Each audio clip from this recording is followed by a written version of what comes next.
Al-Fatihah.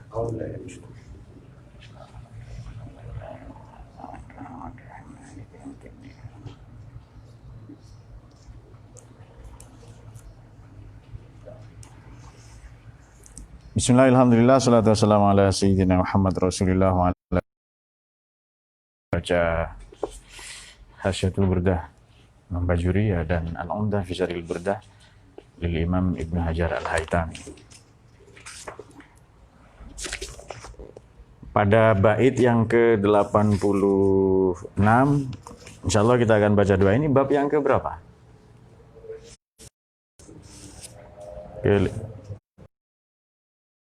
Pada halaman 538 dan di Hasyiah Bajuri ini 48. Sudah ketemu ya? Bab berapa ini? Masih tentang maulid ya ini ya? Masih tentang maulid. Berikutnya tentang Al-Quran. Da'ni wa wasfiya ayatun lahu zaharat ini. Bismillahirrahmanirrahim.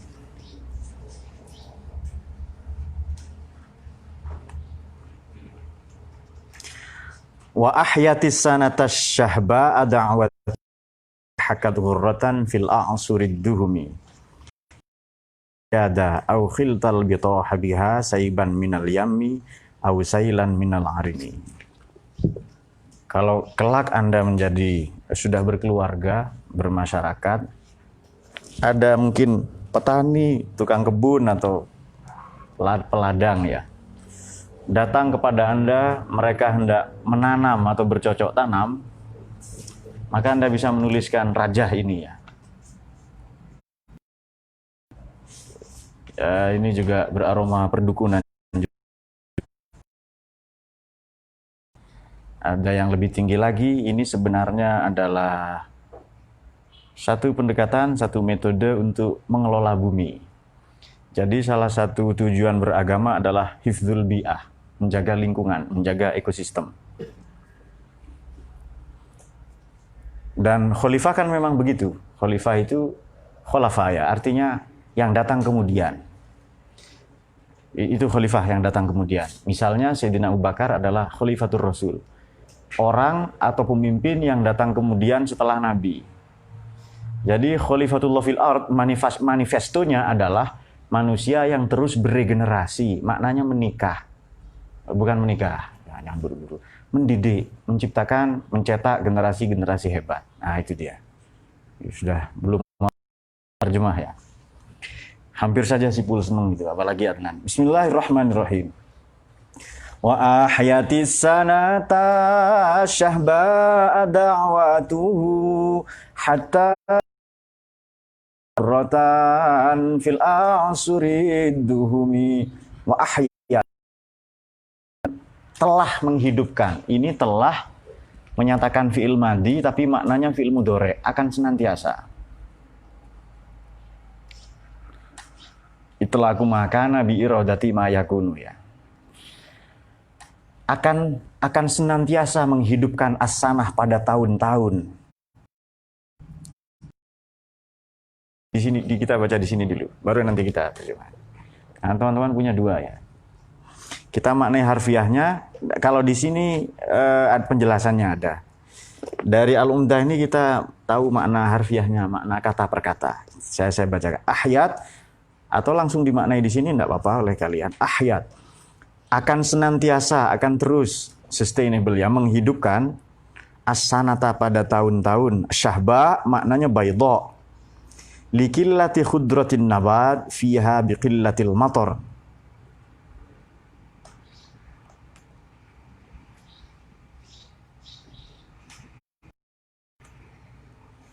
Akan senantiasa menghidupkan asy-syahba'a. Maknanya syahba di situ adalah baydha. Khudratin nabat fiha biqillatil matar. Langsung saja asy-syahba'a ya. Kepada akan senantiasa menghidupkan as-sanata pada as-sanata syahba'a pada tahun-tahun yang jarang dituruni hujan atau tahun-tahun yang kering. Apa yang menghidupkan itu? Da'watuhu, doa Nabi. Tapi jangan lupa dakwah juga bermakna apa? Dakwah bermakna dakwah itu sendiri ajakan. Jadi ajakan Nabi ini senantiasa dalam ajaran para wali itu joro-yoroyo ya. Memberi kehidupan, menumbuhkan harapan-harapan. Nabi Muhammad bukan pemimpin yang pesimis, tapi pemimpin yang optimis. Yang menumbuhkan harapan, semangat hidup, filsafat hidup, cita-cita. Seolah-olah doa dan maupun ajakan beliau, dakwah beliau itu menghidupkan tanah yang mati. Nah, intinya itu. Hatta hakat. Maknanya hakat di situ adalah ai di halaman 436 ai ila an serupa tilkas sana tahun-tahun itu lizi ghairiha minas minas sinain, lebih dari 2 tahun ya. Serupa dengan apa? Hatta hakat, sehingga seolah-olah itu serupa dengan titik putih. Fil a'surid duhumi. A'sur maknanya azmanus saud. A'surid duhumi ini. Li syiddati hadratin nabat khudrat. Tahun-tahun yang hitam karena memang tidak ada tanaman atau tumbuhan hijau fiha. Di azman atau azminah. Al-a'sur. Penjelasan lagi di bawahnya sebelum kita geser ke sini. Tahun-tahun itu berubah atau menjadi bibarokatihi, bibarokati da'watihi sallallahu alaihi wasallam, dengan berkah, dengan barokah doa Nabi atau ajakan Nabi. Qiyas ini perumpamaan analogi dari seluruh tahun-tahun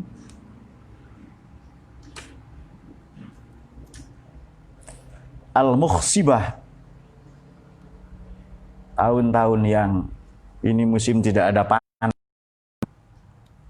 tahun-tahun al-mukhsibah, tahun-tahun yang tidak ada panen, ini musim kemarau. Kal ghurrah, tiba-tiba menjadi putih, atau kalau tanah itu gersang tiba-tiba hijau. Bilhum pada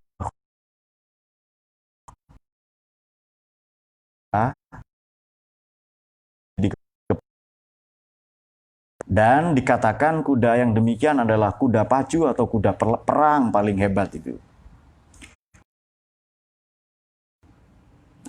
Dakwatuhu itu juga belum diterjemahkan tadi halaman 435. Dakwah ini doa atau ajakan Nabi ya, al-mubarakah bisuqya atau bisaqaya. Bisuqya. Ibarat tanah gersang tandus yang dialiri air. Kira seperti itu. Baik, ini Imam Busiri memilih sanah tahun daripada am. Kenapa? Karena memang penggunaan tahun sanah ya. Misalnya begini, sanah ini lebih universal. Kalau am itu ditandai dengan momen-momen peristiwa-peristiwa. Amul huzn, tahun duka cita, ketika paman dan istri beliau meninggal. Kemudian amul fil, tahun gajah. Bahasanya kira-kira doa dan maupun dakwah Nabi itu akan senantiasa menghidupkan tahun-tahun yang mati. Hatta hakat ghurratan fil a'surid duhumi. Seolah-olah kau dapati titik putih di tengah-tengah dataran yang hitam, di tengah-tengah padang atau sabana yang hitam. Boleh kita ganti hijau. Jadi Imam Busiri ini berbicara sesuai dengan cerita atau fabel, cerita rakyat yang berkembang mengenai binatang-binatang itu ya, yang berkembang di masyarakatnya. Karena manusia orang Arab dekat dengan kuda, maka perumpamaan yang digunakan itu kuda. Dan sampai sekarang peradaban kita masih kuda kok, horse speed ya. Kecepatan kuda misalnya itu. Naik kuda dan sebagainya. Ya, saya. Oke, sedikit lagi. Kecepatan kuda, naik kuda, tentara berkuda, dan seterusnya. Kita ambil contoh misalnya, ya, Anda tahu Nyi Roro Kidul itu ada enggak menurut Anda itu? Adakah Ratu Pantai Selatan itu? Nyai Roro Kidul, Kanjeng Ratu Kidul? Itu enggak ada. Itu cerita rekayasa Panembahan Senopati untuk melegitimasi kekuasaannya. Sampai sekarang ada kan cerita Nyi Roro Kidul itu. Anda percaya itu? Itu karangannya Danang Sutawijoyo, Panembahan Senopati, untuk mengklaim kekuasaannya.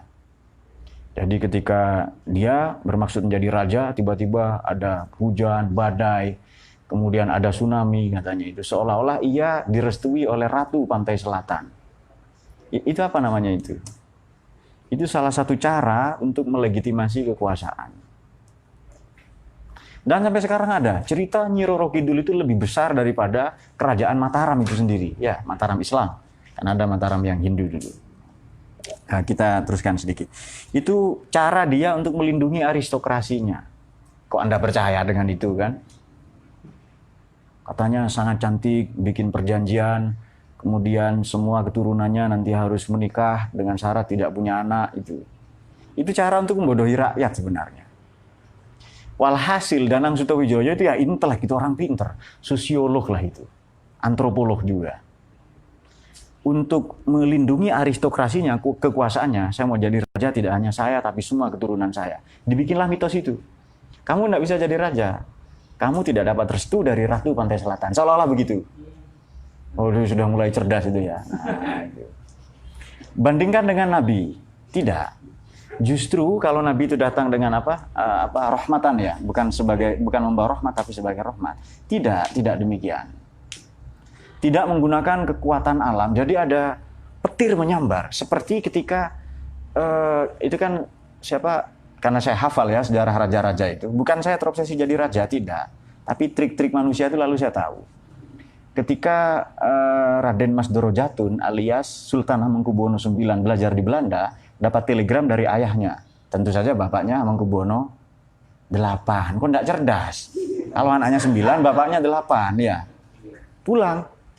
Di stasiun Gambir perjalanan itu tanggal 21 Oktober, ya, itu pulang, ada petir menyambar.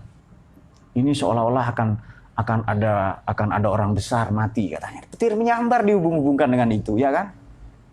Kalau sekarang ya enggak ada, fenomena alam saja itu.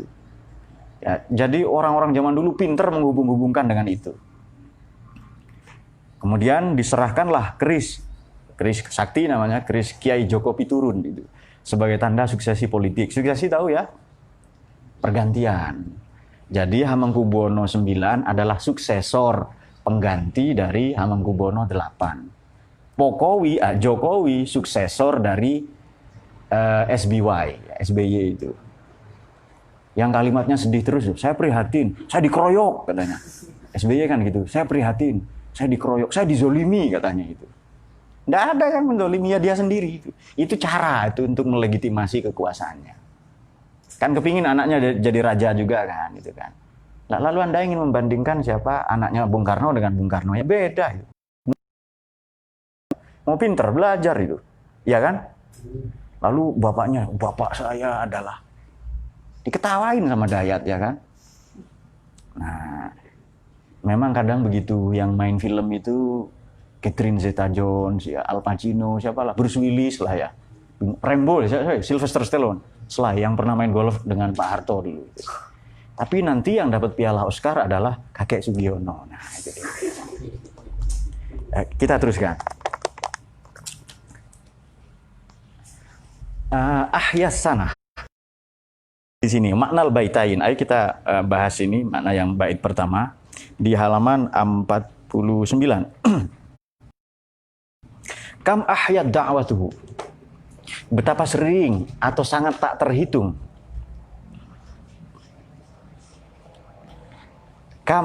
Sangat tak terhitung. Betapa sering ahyad menghidupkan apa da'watuhu, dakwahnya Nabi. Ketemu enggak? Di sini.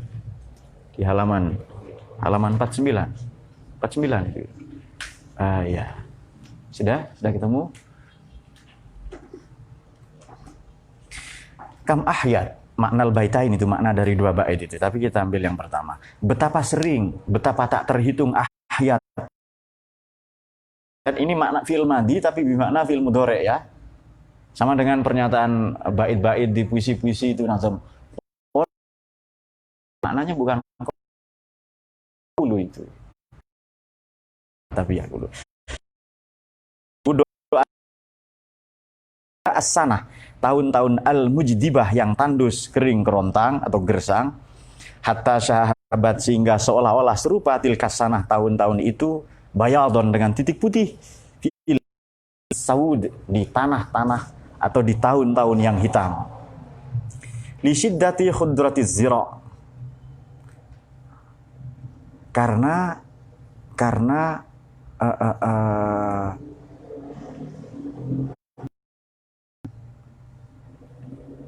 sedemikian hijau tanaman-tanaman itu tumbuh. Ranau itu bahasa apa? Karena ranau itu hijau ya. Karena sedemikian hijau atau ranau, tumbuhan itu mulai tumbuh fil azminah, fiha maknanya di zaman-zaman atau di tahun-tahun yang hitam, hatta yaro sehingga terlihat annahu aswad bisa babi sahab. Seolah-olah hitam itu karena jarang ma'an jarian, dengan air jarian yang mengalir minal bahr, dari perutnya bahri, dari laut, dari samudra. Ausailan atau ia mengalir minal wadi, dari lembah. Fil baitil awal, pada bait pertama al-majaz fi isti'malil hayah lin nabat. Saya sampai di situ saja. Pada bait pertama ini majaz, perumpamaan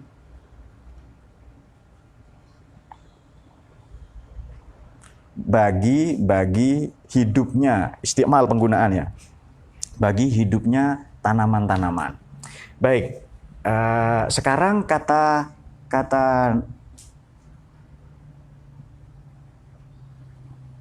tanaman tadi, nabat, kita garis bawahi, itu kita ganti dengan hati. Kalau gelap, cahaya tentu saja kan, matahari berarti itu. Dan matahari yang paling terang di dalam kita adalah matahari tauhid, as-sawratut tauhid yang dibawa oleh Nabi. Jadi kalau nabat, tanaman, ini itu air. Azminah as-saud, itu istilah yang dipakai. Tahun-tahun yang hitam ini membutuhkan satu titik putih. Ini gelap, ini hidup, ini sumpek, banyak utang, ingin kawin segala rupa. Gelap itu kan? Ada nggak titik terang di situ? Misalnya ada, dengan cara mengaji. Kalau sudah ada satu titik terang, caranya bagaimana? Diperbanyak titiknya itu supaya tambah intensitas cahaya itu, supaya tambah terang. Ini gersang sekali, lalu ada satu tanaman hijau. Dan sebelum itu air dulu, disirami dulu, baru nanti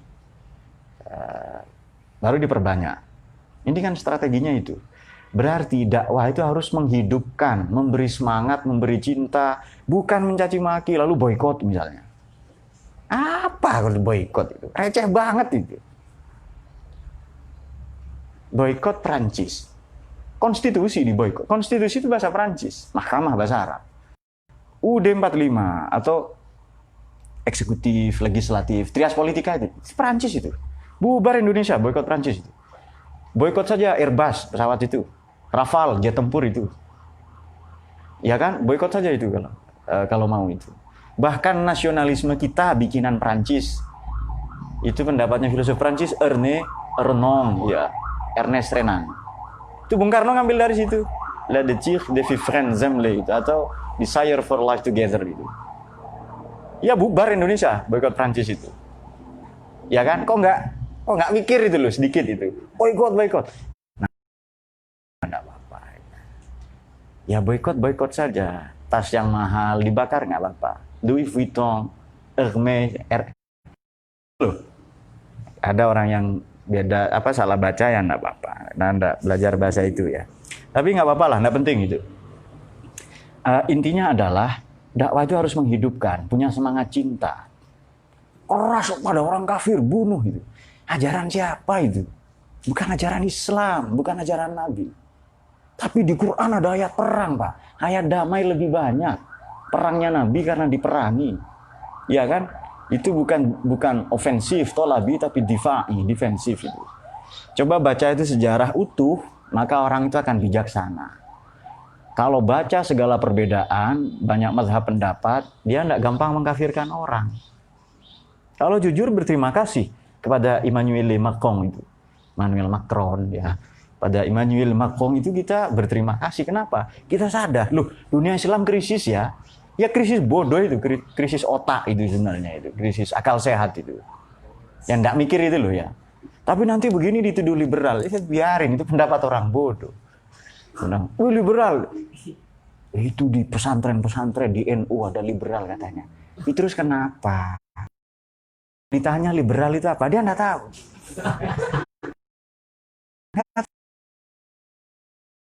Liberal itu sejenis anu, lalu begitu. Nah, ini pentingnya kita belajar dulu. Jadi intinya itu ya, doa, kita doa sudahlah, itu supranatural. Oke, doa, sudah. Kita abaikan itu. Kita tahu semua doa Nabi seperti apa itu. Tapi menghancurkan batu di dada kita ya. Tapi kehidupan yang gelap, yang kering kerontang, itu Nabi hadir sebagai apa? Jadi Nabi itu datang menghidupkan yang mati. Harapan, cita-cita, pertanian, perkebunan, kehidupan masyarakat, politik yang mati oleh karena terjadi saling bunuh, oleh karena tidak ada tanaman tertumbuh iman, karena ada adidaya yang besar, lalu kita dianggap mati. Waktu itu adidaya adalah Persia, Romawi, dan India. Mati Arab itu tidak ada apa-apanya itu. Nyaris menghina perempuan, ngubur bayi, ngubur hidup, khususnya perempuan, perang antar suku, rebutan al. Bisa enggak Islam ngasih solusi di situ? Kalau bisa itu berarti wa ahyatis sanatas syahba ada'watuhu hatta hakat ghurratan fil aqsuriduhumi. Bukan malah memperkeruh suasana, bakar, bunuh ya. Kok lalu dilegitimasi? Lalu pakai ayat-ayat ya. Pakai ayat suci untuk menghakimi orang lain. Indonesia bukan negara agama, betul kan? Saya sampaikan di kuliah beragama. Dia tidak mengambil haknya, biarin aja. Tapi di akhirat, urusan Tuhan bukan urusan kita itu. Di akhirat diurusin sekarang itu. Persoalan kita apa? Ekonomi, kebodohan, kemalasan. Itu kita selesaikan. Pengangguran. Nah ini kita urus ini. Baru nanti ahyad duja zamanan Muhammad, pembalap ya, pemuda berbadan gelap. Itu baru ajaran Nabi begitu itu. Mencerdaskan otak itu kan. Yang sesuai dengan sunnah Nabi itu mendirikan Indonesia ini. Apa itu? Tujuan Indonesia berdiri adalah mencerdaskan kehidupan bangsa. Nah itu dia. Itu sunnah betul itu. Sunnah pol itu sudah itu. Artinya apa? Segala bentuk pembodohan itu melanggar hukum. Inkonstitusional. Kok kita dibodohi dengan ayat? Wujud kita mbako itu bukan ranah kita. Ranah kita taklid kayak itu. Ranah kita yang mana? Isbatu wujudillah dalam konteks kehidupan sosial. Iskan, ngasih tempat tinggal. It'am, kan juga makan otak, namanya belajar ya kan. It'am itu ngasih beasiswa. Juratut tamri, kamu jadi apa itu? Stunting. Idiot itu. Kok miskin kok solusinya doa? Ya solusinya kerja. Nah, seharusnya agama disampaikan begini. Agama yang dibawa Nabi itu bukan supra-rasional tapi rasional. Mukjizatnya adalah moral, mukjizatnya akhlak. Coba mukjizatnya Nabi terdahulu, membelah sungai itu. Insinyur. Kalau yang katakan orang yang tidak bisa tasrif kok bilang gitu ya kan? Tasrif mainan kita dari orok gitu, dari bocah itu. Dari anak-anak kan kita mainan tasrif itu kan? Nah itu dia. Nah jadi Islam itu harus disampaikan dengan rasional. Itu dakwahnya gitu. Baru dakwah yang menghidupkan. Islam yang menjadi solusi. Baru itu rahmatan lil alamin. Bukan musibatan lil alamin. Bukan jadi musibah itu. Masa solusinya guru sekolah digorok. Gereja, orang di gereja dipenggal lehernya. Itu kan bodoh sekali. Solusi seperti itu loh ya. Itu. Dan kita di negara hukum. Boikot, Pak, kita mengutuk. Sudah diwakili kepala negara. Ngapain kita? Ya kerja itu. Ya sudah kita belajar itu. Kita marah itu, ya kita ingkar dalam hati. Nah, itu saya kira ya satu bait saja karena kelihatannya ada hal lain. Nah, yang tidak kalah penting dari pembahasan ini, hijau ini kan simbol harapan-harapan. Tanaman itu kalau Anda sudah tua, sudah matang, Anda akan kalau matang siap-siap akan dipetik oleh falah ya. Akan busuk. Tapi kalau masih hijau, Anda punya potensi untuk matang. Kalau tidak cepat-cepat dipetik falah ya. Kaosnya saja bikos itu, karena dia tidak tahu. Karena Cika, karena apa, dia tidak tahu itu. Mungkin kaosnya Cika yang dipakai ini. Cika toh ya. Allah a'lam bishawab. Saya kira demikian. Mari kalau ada pertanyaan silakan disampaikan. Kalau ada tetangga atau petani mau bercocok tanam, minta doa kepada Anda, boleh dipakai itu ya. Itu ditanam di dalam tanah itu. Kalau Anda percaya, coba petani di bawah. Siapa tahu panennya gagal nanti.